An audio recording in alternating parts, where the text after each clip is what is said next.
You've spent some time, I guess, with the Jersey stuff. The last couple of years, people have asked about your childhood and with Chris Woodward and the connection you guys had. You've talked a little bit about it, but what was Michael Young like as a kid, not only from an athletic perspective, but just, I guess, a general personality perspective? Oh, my goodness.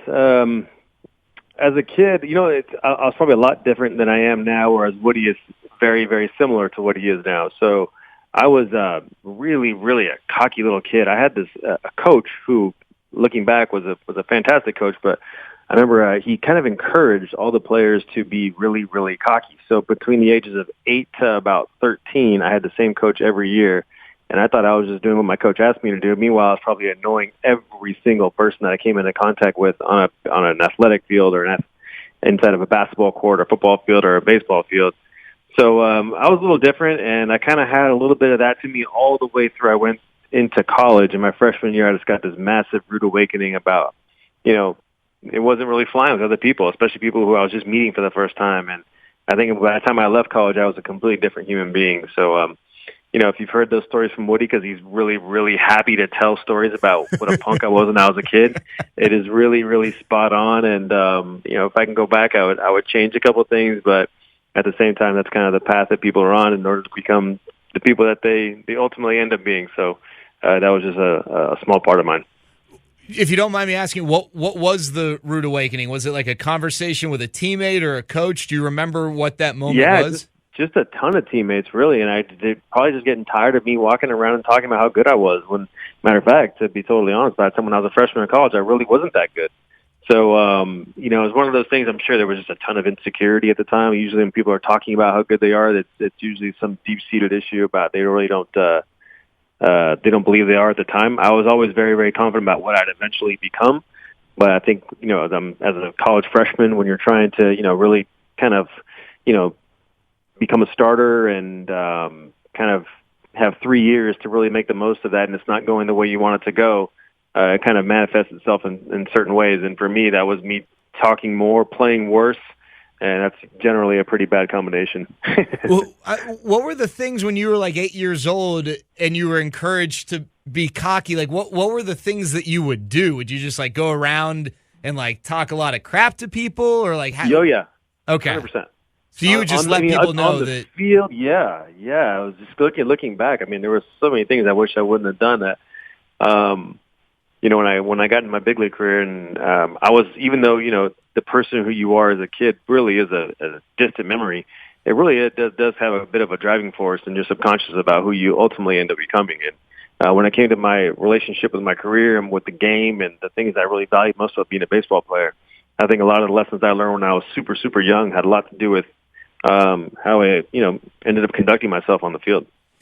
I know you to be someone who cares about the way you treat people, and I think like a lot of that, maybe you grow into that as you get older, but I do think in a lot of ways that's kind of at the core of someone. So when you had that realization, did you think back to relationships you had prior to that and try and, or I guess investigate whether you needed to make amends, or did you address anything from high school or prior once you had that wake-up call?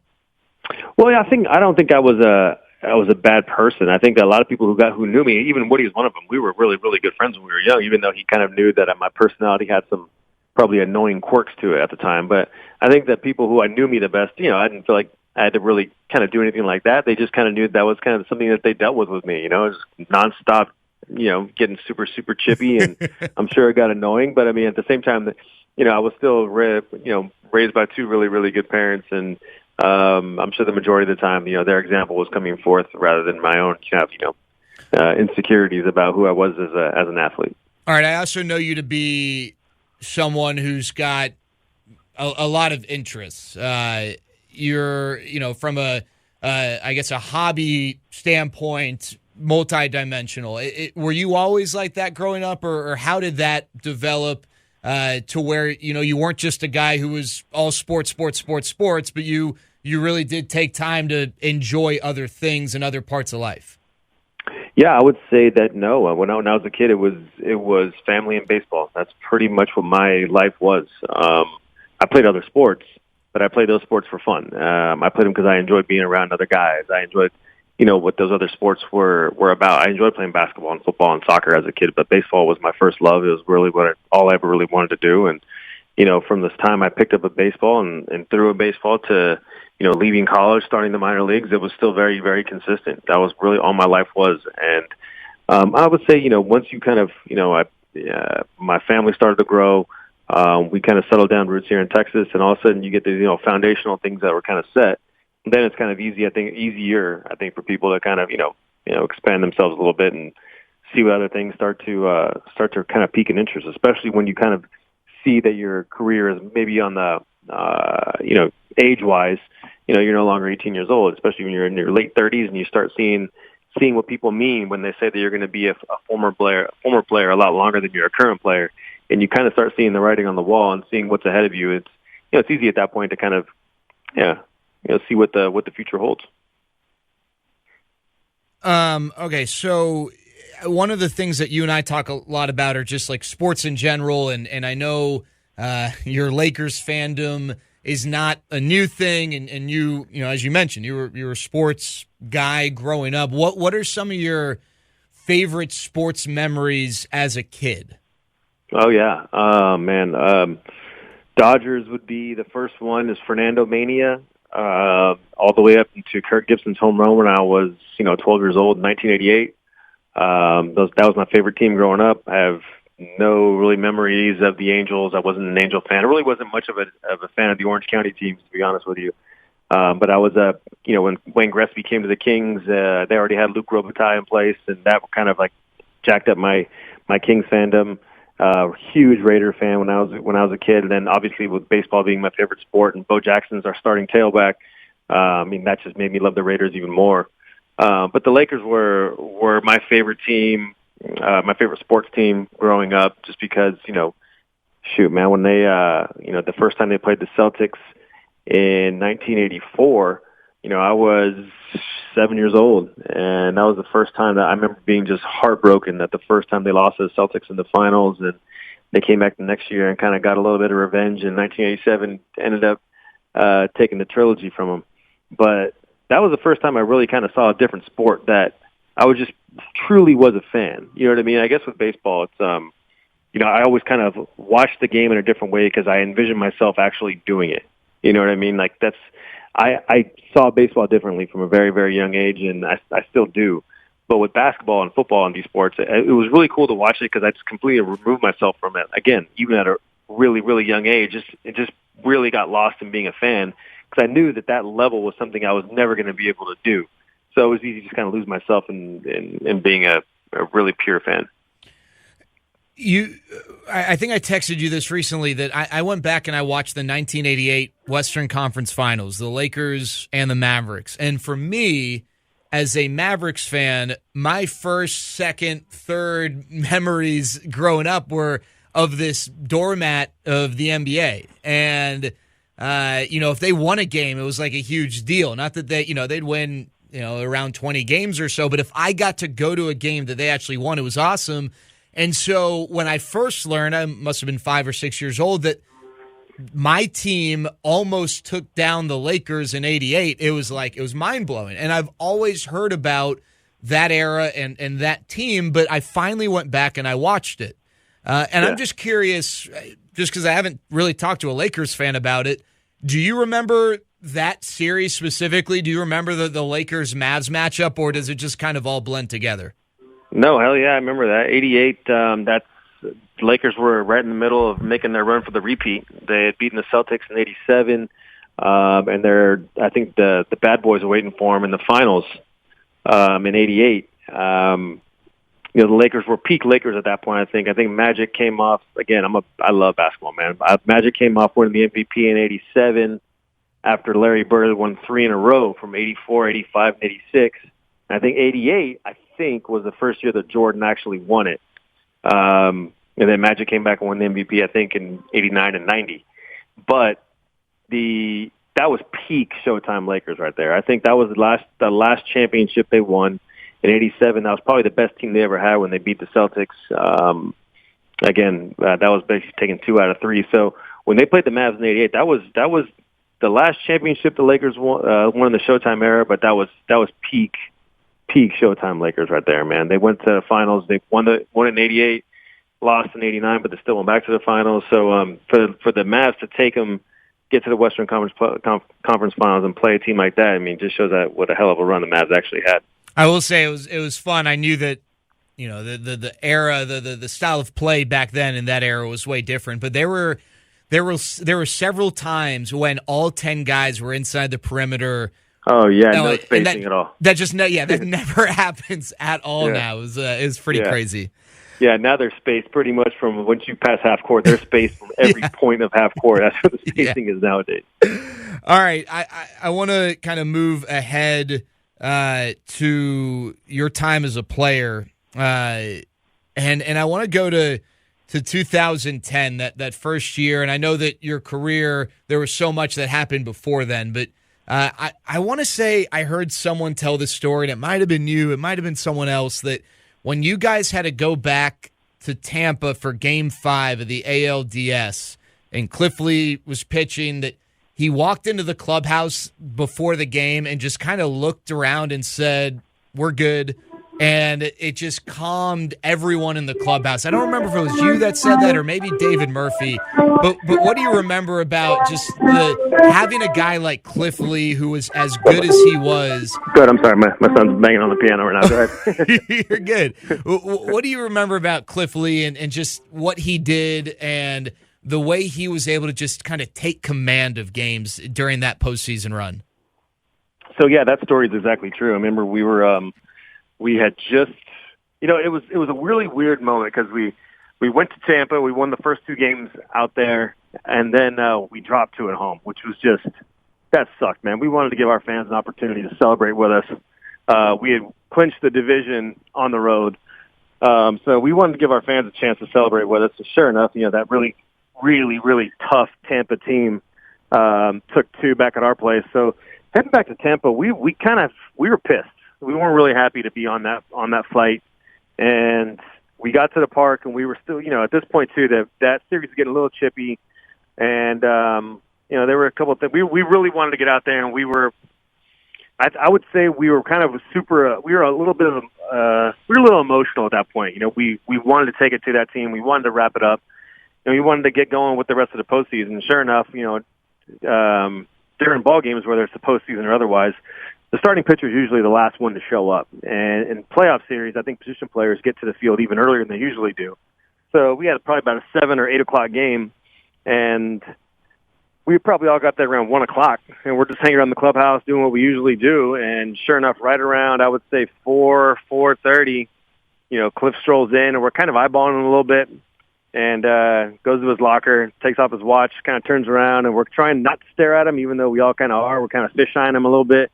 And he turns around and he just goes, "We're good." And you could feel like the collective breath was just like, "We are good." And the way he said it, and we knew he meant it. We knew he was ready for the moment. And we went out there and took care of business. But it was just a really, really good lesson. You hear about it all the time about how starting pitching is so important in postseason series. And that was the first time I really saw what people meant.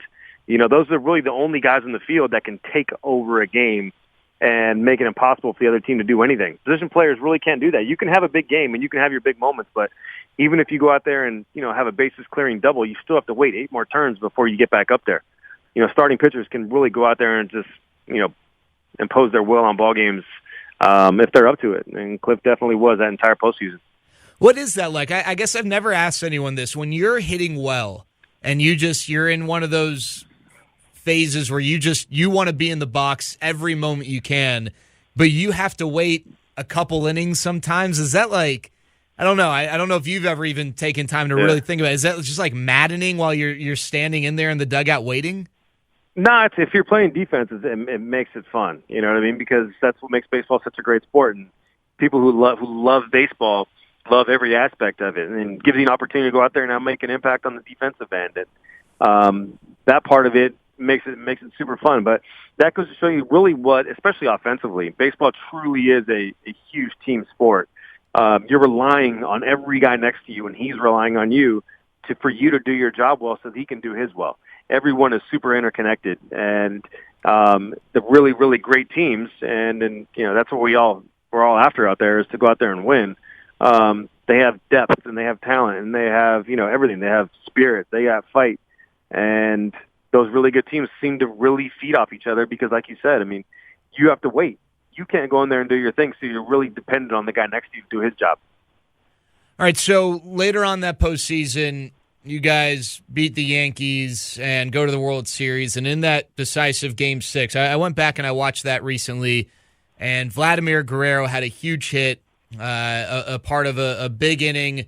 I think it was the 5th inning, maybe the 6th, that helped you guys clinch the series. And I kind of was thinking, man, I can't believe that guy played for my team, because I remember young Vladdy back when he could do everything before the turf in Montreal kind of wrecked his knees.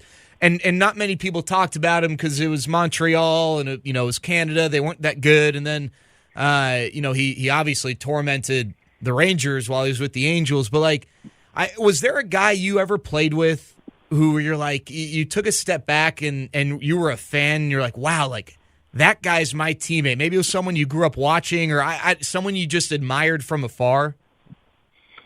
That's a great question. Vladdy would definitely fit that bill. And it's interesting too. I think a lot of times the recollection that people have of players is who they are when their last memory of them. When I think of Vladdy, I don't think of the guy he was, even with us. I think of the guy from Montreal. That's the guy I think of when I think of Vladimir Guerrero. That's who he was. And, it's not his fault that, turf just absolutely did a number on his knees and his legs. It's not his fault. He went out there and played with under the circumstances that were presented to him. But, yeah, I mean, the timing couldn't have been more perfect with Vlad. I played with a ton of talented players, man. And obviously he's a Hall of Famer. He's a hell of a player. And the career he had up until that point was already on a Hall of Fame track. For us, I think he only played a couple more years after he played with us on that team. And, it was just a thrill to play with him. It's really difficult to sit there and single out who else that I was thrilled to play with, because a lot of times it was guys who were older than me when I was just a young kid. But, I mean, Vladdy definitely tops the list because of the circumstances, because he was with the team that was leading the division for so many years that we were chasing and we really couldn't hunt down. And sure enough, the one year that we did finally just track him down was when, Vladdy switched teams and put our jersey on and was a part of so many big games playing against the Angels that year. What was it that his mom would make, like beans and rice? What was the meal? Oh, man, beans, rice, goat, lamb, I mean, everything. She had everything in there, man. It came every single day. So she was almost like our unofficial mascot, man. I mean, she fed us. She was, I have a ton of early memories of Vladdy Jr. Being around our team at that point. Just like his dad, not doing nothing. All he wanted to do was hit in the cage. But it was interesting. Like, I remember one thing about Vladdy too is Vladdy was he was an old schooler in the good sense. Like, everything that we do in there was all about trying to win a ball game. I know that sounds obvious, but one example is, whenever we would win a game, we'd have, the ramp up from the dugout, that big ramp up into our clubhouse. And by the time we got to the top of the ramp, there were people from our clubhouse, starting pitcher who was out with ice on his shoulder, other pitchers who were out, guys who were hurt, training staff, clubhouse staff, and they're all giving us knuckles when we come in, and then the music starts playing. Well, I think it was early in the season, and we had just lost. And when we lost, it's the opposite. You don't have, and every team's the same, you don't have anyone waiting in line to give you props. You basically come back into a silent clubhouse. And basically the point of that isn't just to lick your wounds after a loss. It's just that you just want to be respectful. Usually if you have a loss, there's somebody on your team that had a rough moment in that game. That's usually the case. So you just kind of want to give that guy a chance to kind of decompress a little bit, keep it quiet in there. Then at that point, you play so many games, everybody loosens up and kind of refocuses to tomorrow. But I remember one time Vladdy was ahead of me in the line, kind of come up after a loss, and Vladdy Jr. was there giving high fives. I remember Vladdy just kind of gave him this look, like, we don't do that after a loss. And I remember Vladdy Jr. kind of put his head down, and walked back in. And that was like, I can only imagine the amount of lessons that Vladdy taught him, not just the obvious stuff about how to be a good hitter, but what it means to compete, what it means to do everything you can to win at this level. So it's just another example of what a great teammate Vladdy was. So I was going to ask you this a little later, but since you brought up the father-son dynamic, what was it like for you while being a dad while you were still playing? And I guess you can take this any direction you'd like, because whether it's the time commitment or whatever the case is, but I imagine there's some benefits to it. I know guys love having their kids remember when they're playing, but I also am sure there are things that are negatives about being able to fulfill your responsibilities as a dad. Yeah, 100%. And I think for me, my kids were young. My oldest son was born in 2005, so when I retired, I think he was about 8 years old. So he had just basically started school a couple years before that. My youngest boy was basically a little past 1, and my middle son was, I think, he was 3 or 4 when I retired. So my sons don't really have much of a memory, and that was by design too. A lot of times I see kids who are that age, super, super young, and they're hanging out in clubhouses after ball games, and it's 11 o'clock, 12 o'clock, and the kids are still in there, and that's cool. I'm never going to judge how anybody raises their kids. That's their business. But, for me and my wife, our priority was making sure that our kids knew that they were going to keep on their routines, their schedules didn't revolve around mine. So my kids were no one ever saw my kids in the clubhouse after a game. They were home asleep. And that was pretty much it. My kids like baseball now. They like talking baseball now. But as far as my, I don't think they have really many intimate moments of me as a player when they were kids. I think now it's more a matter of they kind of relive some of the stuff they might see on TV. But I don't think, again, it was by design where we didn't really have anything, specifically involved with them hanging out with me in the locker room unless it was after a day game. You said something, Michael. I think it was a couple years ago. Maybe it was when Adrian Beltre retired or one of the ceremonies that took place. I don't remember if it was 3,000 hits or the jersey stuff, but you made a comment. You were asked, I think, what stood out to you about Adrian, and you talked about the joy he had while he played the game, and that you had the same joy, but maybe he showed it.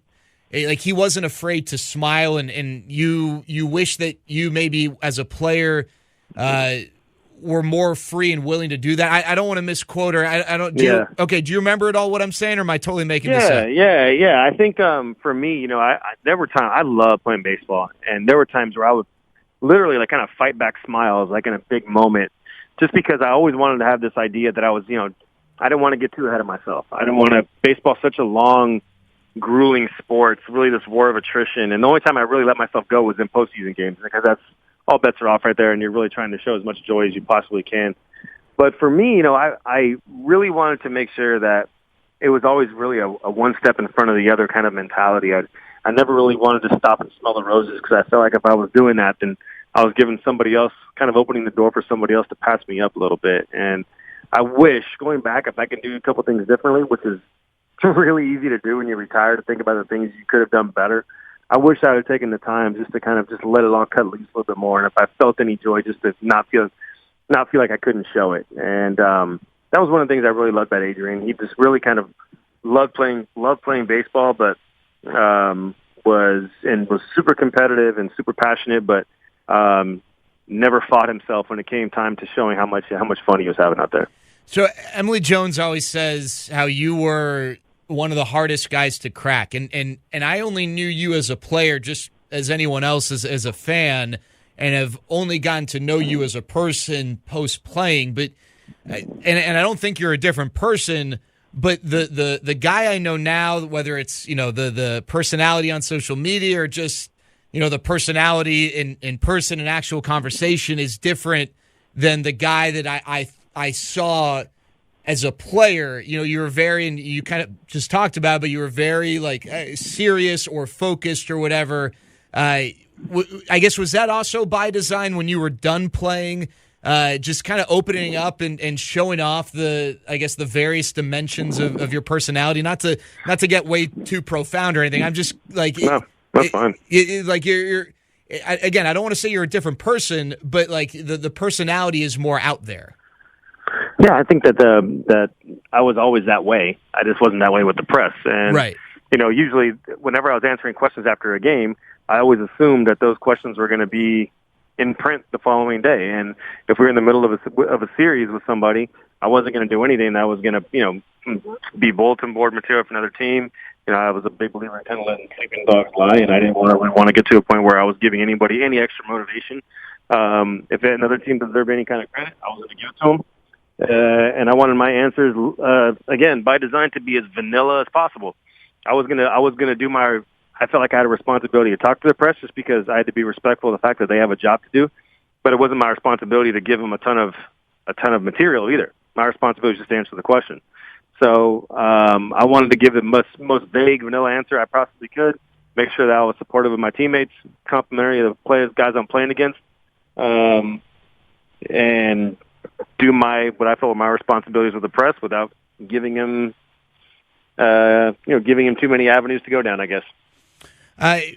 One thing that stands out is you're not afraid to have an opinion and to voice it, even if it's against the grain. And with the platform you have, there are so many people who have a similar platform who are so concerned about not rubbing just one person the wrong way, but you're not afraid sometimes to tweet something that you really believe in. How important is that to you, just being true to yourself in that regard when it's appropriate and when the time's right? Yeah, I think, there are times even on social media, and I've probably backed off that, recently, just because I feel like I'm back at a point now where I think I want my opinions to kind of be my own a little bit more. But when I do feel like that, it is necessary for me to speak out, not because I have something to say, but maybe to give some other folks that don't maybe have a larger platform an opportunity to have somebody else that's potentially speaking for them or helping them out. I think that's important to do. I kind of love it when I can give an opinion that might be a 50-50 opinion. You might like it, you might not. That's fine. And that was the same way when I played. I think that's, again, I never really signed up for the whole, leadership thing. I think that was something that people kind of said it publicly that put on me. But when it came time with my teammates, I was just kind of trying to be myself. And if I have something that's well thought out and I think it's valuable and I think it's important to say, then I feel like, I'm going to say it respectfully, but I'm going to say it. I'm always fascinated how people make significant decisions, tough decisions, important decisions. What was the process like for you when you ultimately decided to step away from baseball? Well, it was 100% a family decision. It was tough. It was really, really difficult because I think that the one biggest, not regret, that's the wrong word, but one of the things I wish I could have back in my career is I really wish I could have seen how my career would have played out if I would have stayed at second base. It was my best defensive position, and my career really kind of took a unique path in that sense because my best defensive position, my best opportunity to make my offense and defense kind of come together and be the two-way player I always wanted to be was at second base. And I only got to do that for 3 years out of my career. And at the end of my career, when the Dodgers gave me an opportunity to say, when they wanted to re-sign me, and they said, listen, we're going to give you the opportunity to win the second base job. I mean, my goodness, that was music to my ears. But I was also at kind of a different place, too. I was at the end of my career, maybe the opportunity to go out there and who knows what I would have been like defensively at 37 years old. Who knows? Would I have been the guy I was, the last time I had played the infield or second base at that point was, I think, 11 years before that. So, but either way, the opportunity to do it was, something that I was potentially really, really excited about, but it was 100% a family decision. My kids were, at a point where I feel like they really needed me home, especially my oldest son. I think that it's really a risky thing to do. And again, this is just my opinion. When you're away from your family for so long, especially your oldest ones, I think there's a certain point with your kids where if you don't get an opportunity to kind of like get in there and, get down, get your hands dirty with them, you kind of miss the boat. If you come back and they're 13 years old and they haven't seen you very much and you come in and try and kind of tell them what's what, that's kind of tough to do. And I felt like as a parent, I'd be shortchanging my kids if I kind of did that. I wanted to make sure that I was there in their formative years when they were young, not just showed up when they're, when I showed them how to drive a car.